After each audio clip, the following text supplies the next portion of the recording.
Toronto Raptors have a record below 500 and haven't looked like the same team that made the playoffs last season. They were seen as a team to make it into the playoffs in the beginning of the season, but right now they are a team that would be lucky to make it out of the play-in tournament. It's not like they don't have the talent either, because they have former All-Stars like Fred VanVleet and Pascal Siakam. They also have almost the same roster as last season, where they went 48-34 and ended up as the 5th seed in the East. They need to figure out a strategy that will get their season back on track soon, because there have been a lot of teams in the East that have had a lot of success and are getting better as the season continues. Toronto has had a lot of crucial injuries to their players, so people can make the case that once they get healthy, then they will start to win games and make a push into the conversation of making the playoffs. However, the Raptors have to figure out a way to get their record above 500 while their teammates are out. If Toronto continues to have a record below 500, then it will be hard for them to get back to having a winning record when their players come back from their injuries. There have been people saying that the Raptors should make a trade and be buyers this season. If they do intend to trade for players, I don't think it will make a difference unless they trade for a star player. They already have good role players like OG Anunoby, Chris Boucher, Gary Trent Jr., and Thaddeus Young. Them trading for other role players won't give them a ton of help when it comes to winning games. Another option the Raptors could settle for is to rebuild and trade some of their players away.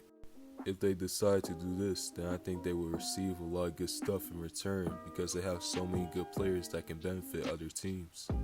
It's not like the Raptors had a top 10 player on their team that they were building around. It will probably be best if the Raptors trade their players if they keep struggling and losing games. The Raptors aren't really known to rebuild and sell, so I highly doubt that they will use this option. Even though they aren't known for rebuilding, this is still an option that favors the Raptors and can give them success in the future. It doesn't seem like Toronto is one piece away from being a contender either, so they're in a peculiar situation on what they want to do with their team. When they won the championship in 2019, they had a star player in Kawhi Leonard who made it easy for them to win games in the regular season. Leonard was a star player they were able to rely on to get them to the playoffs and make it all the way to the finals. They don't really have that player this year, which is probably why they aren't seen as a contender in the East. Pascal Siakam has been a great player for them this season, where he has been playing at an all-star level. Although I don't think Siakam will be able to be that star player that can help them obtain a winning record and make it to the playoffs this season.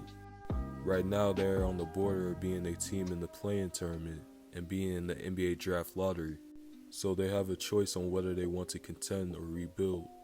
No matter if they can make the playoffs or not this season, Toronto still has a bright future with them having a lot of young players on their team, like Scottie Barnes, Christian Coloco, Gary Trent Jr., and OG Anunoby.